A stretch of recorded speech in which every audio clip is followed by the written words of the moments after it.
오늘이 딱 1년 전에 싱가포르 북미 정상회담이 열렸었죠. 오늘 작년 6월 12일 날. 예, 그때 공동 성명도 나오고 그랬는데 그 뒤로 참 교착 상태가 계속되고 있네요. 그런데 이 보도로도 들으셨지만 또 트럼프 미국 대통령이 이 김정은 위원장으로부터 어제 또 아름다운 친서도 받았다고 해서 또 물꼬가 트는 것 아니냐 이런 기대감도 나오는 게 사실입니다. 홍현익 세종연구소 외교전략실장님 전화 연결되어 있습니다. 실장님 나와 계시죠? 네, 안녕하십니까. 우선 이거부터 여쭤봐야겠습니다. 이 조문단이 올 것이다. 뭐 박지원 의원 아주 확신을 했는데 오늘 아침까지만 해도. 근데 네. 지금 결국 조의문과 조화 정도에서 물론 이제 김여정이 줬다는 데는 의미가 있을 것 같습니다만 그쳤습니다. 어떻게 된 일이죠? 조문단이 올 것이 기대는 됐습니다만은 그 큰 의미라고 하는 거는 남북 간에 지금 문재인 대통령께서 사실상 남북 정상회담 하자고 제안했는데 예. 소강 상태이기 때문에 조문단이 오면 여기서 남북 관계 대화의 물꼬가 트이지 않을까 그런 의미에서 이제 우리가 기대했던 건데요. 예. 그 트럼프 대통령에게 김정은 위원장이 하노이 정상회담 이후 처음으로 친서를 보내는 것을 우리 청와대는 이미 알고 있었다라고 얘기한 청와대 국민소통수석이 얘기를 했죠. 예. 그 얘기는 우리도 북한하고 어느 정도 물밑 교류가 있었다는 것이고 예. 남북미 3자 간에 어느 정도 대화는 되고 있었다. 저는 그렇게 보는 측면에서 보면 굳이 조문단이 와서 대화의 물꼬가 트이는 것은 아니다. 특히 지금 조문단이 안 오는 가장 큰 이유는 예. 문재인 대통령께서 지금 안 계시기 때문에 아하. 과거에 예. 김대중 대통령 서거하셨을 때는 2009년이죠. 그때는 북한에서 김기남하고 김양건 통전부장 다 와가지고 예.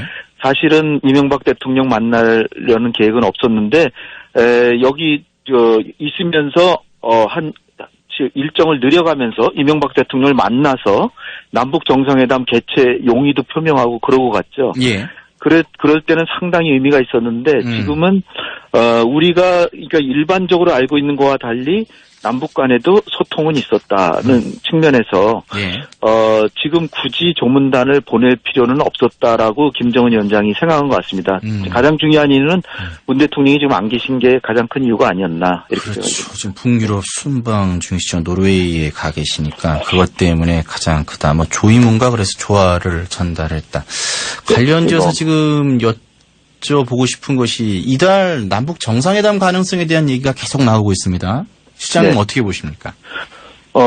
지금 날이 20일도 안 남았잖아요. 예. 이달 말에 트럼프 대통령이 오는데, 예. 김 위원장이 오면, 오지는 않더라도 판문점에서, 원포인트 정상회담이 되려면 보름 이내에 돼야 되는데, 예. 가능성은 있지만, 크다고 얘기하기는 좀 어렵고, 예.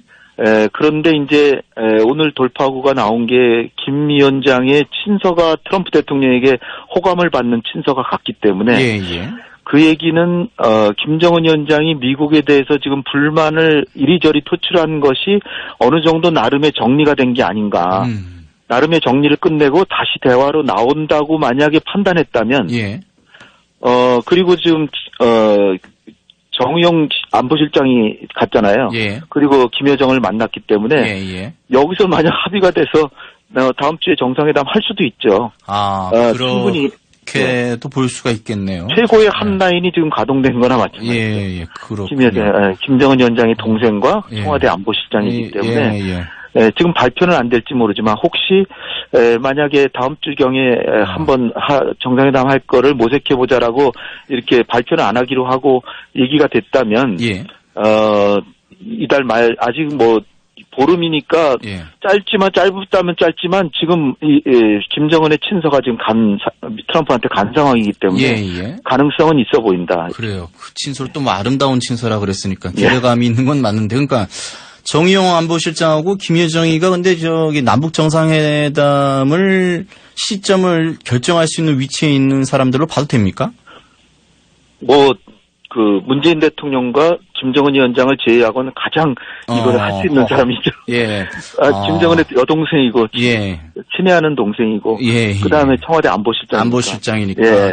청와대 안보실장이 사실 정상 일정 뭐 다 다루고 하시는 분이니까. 예, 네. 그래서 그렇게 또 전격 합의할 수가 있고. 그래서 만약에 예를 들어서 그러니까 트럼프 대통령이 지휘식 끝나고 이달 말에 이제 방한을 한다면 그 전에 남북 정상회담이 이루어지는 것이 가장 좋은 모양새고 그리고 나서 이제 뭐 한미 정상회담이 이루어지는 이런 모양새가 제일 좋다는 말씀이시죠?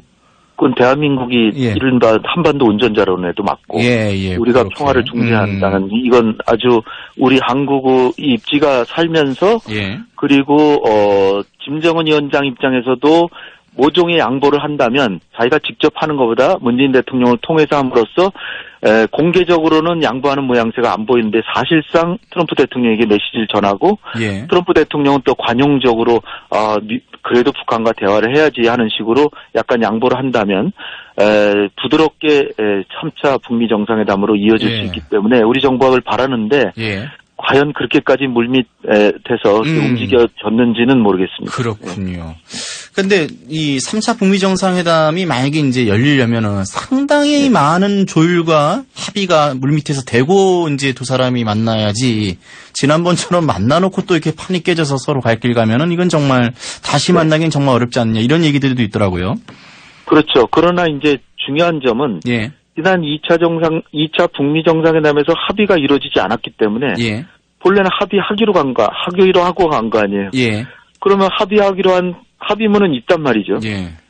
그럼 거기서 약간 이제 오해의 여지가 있는 이제 그 비핵화의 개념정이라든지 예. 일정표 만들고 그 약간의 손만 보면 얼마든지 트럼프 대통령과 김정은 위원장이 뜻만 맞으면 언제든지 할 수 있는 거죠. 거꾸로 보면. 예. 그런데 이제 트럼프 대통령은 이제 미국의 국내 여론을 이제 중시하지 않을 수가 없고 지금 대선 경쟁이 이제 벌써 들어가잖아요. 예. 이달 18일인가에 트럼프 대통령이 뭐 엄청나게 많은 사람 앞에서 그 출마 선언한다고 합니다. 18일인가 그렇습니다. 근데 그러니까 이제 대선 국면에 들어가니까 트럼프 대통령으로서는 이 대선 그 국민들의 여론이나 정치적 고려를 안 할 수가 없는 거고 그래서 트럼프 대통령으로서는 가장 그 김정은 위원장 만나서 자기의 재선에 유리한 구도를 만들기에는 어느 시점이 좋은가를 따져야 되고 예. 그런 측면에서 오늘 매우 아름답고 따뜻한 편지를 받았다라고 하면서도 3차 정상회담은 추후에 언젠가 하겠다 이렇게 얼버무렸죠. 예. 그 이유는 다름이 아니라 뭐 참모들이나 다 그리고 야당 여당 할 거 없이 미국에서 이 실무회담을 거쳐서 해야 된다. 이렇기 예. 때문에 트럼프 대통령이 언제쯤 하겠다라는 얘기를 일부러 안 한 거라고 보여집니다. 예. 근데 실장님, 제가 또 궁금해지는 것이 어떻게 근데 정상회담, 더군다나 이 북미 간의 정상회담에서 실패할 수가 있느냐? 저는 이게 정상회담은 사실 뭐 모든 그 실무진들이 거의 99%까지 다 미리 물밑에서 합의해놓고 두 정상이 앉아서 웃으면서 사인만 하는 것이 아닌가. 저희들이 흔히 아는 이 정상회담이 그렇게 알고 있었다가 지난번에 완전히 그 판이 깨지는 걸 보면서 굉장히 저는 개인적으로 놀랐거든요. 왜 그렇게 밑에서 사전에 충분한 실무 협의들이 안 됐던 겁니까? 지난번에는 2차 북미 정상회담 때는? 트럼프와 김정은이 사실 자만감이 세고요. 아, 자만감이. 예. 내가 마지막 활용점정은 내가 한다. 아. 그래서 완벽한 합의문이 안 됐는데도 마지막에는 내가 점을 찍어야지 이랬는데 사실상 합의문이라고 가져다 놓은 걸 보니까 트럼프 대통령이 미국 내부에서 이거 가져갔다가는 뭐 여야 할 것 없이 언론이고 뭐고 다 욕을 먹을 것 같으니까 예. 이거에다가 플러스 알파를 안 하면 못하겠다. 미안하지만. 트럼프 대통령은 그랬고 김정은 위원장은 아니 그거는 전혀 우리가 기대하지 않았던 건데 갑자기 그렇게 얘기하시면 어떡합니까? 그래가지고 버텼던 거고. 예. 그러니까 사실상 낮은 수준으로 합의한다면은 3차 정상회담에서 얼마든지 합의할 수 있는데 예. 근데 지금 여건이 미국에서 트럼프 대통령이나 존 볼튼이나 폼페이오가 예. 이제는 빅딜 아니면 안 하겠다라고 해놨기 때문에 예. 그 미국의 여론을 무마하면서 단계적 방안으로서의 낮은 수준의 합의, 예. 뭐 중간 수준의 합의라도 하려면 미국 여론이나 정치권의 눈치를 봐야 되기 때문에 그 시점을 트럼프는 지금 따지고 있을 것이다. 예. 2월 말에 트럼프는 사실 서명할 수 있는 처지가 아니었죠. 잘못 서명했다가는 오히려 욕만 먹으니까 오히려 북한 카드를 살려놓기 위해서 서명을 안 하는 걸로 결정한 거죠. 그렇군요. 알겠습니다. 잠시 뒤에 지금 노르웨이에 있는 우리 대통령이 오슬로 포럼에서 지금 한반도 평화를 주제로 연설을 할 예정입니다. 예. 네. 뭐 오늘 북미 정상회담 1주년이고 이래서 여러 가지 의미가 있고 또 오슬로 선언이라고 벌써 언론들이 지금 보도를 하고 있는데 어떤 내용의 대북 구상이 나올까요? 이제 북미 정상이 다시 신뢰를 확인하는 것까지 우리 그 정부가 알고 있기 때문에 예. 이 두 지도자에게 좀 더 적극적으로 상호 이해를 증진할 수 있는 서로 뭐 신뢰하고 있다고 하니까요. 그러니까 서로 대화를 하는 노력을 좀 더 하는 것을 부추기는 그런 연설. 예. 그리고 여기가 노르웨이를 포함해서 스칸디나비아 3국이 전부 평화를 증진하는데 세계의 메카 역할을 하는 곳이기 그렇죠, 때문에 그렇죠. 예. 한반도 평화 구상 자체를 전 세계에 설명하는 그런 자리가 될 거라고 봅니다. 그래서 예. 이게 이를테면 북핵 문제가 지금 우여곡절을 걷더라도 남북 간의 평화를 향한 그 과정은 계속 진전돼야 된다. 예. 이거는 단순히 한국의 이익을 위해서 하는 게 아니라 남북한 모두의 이익이고 동북아의 이익이다.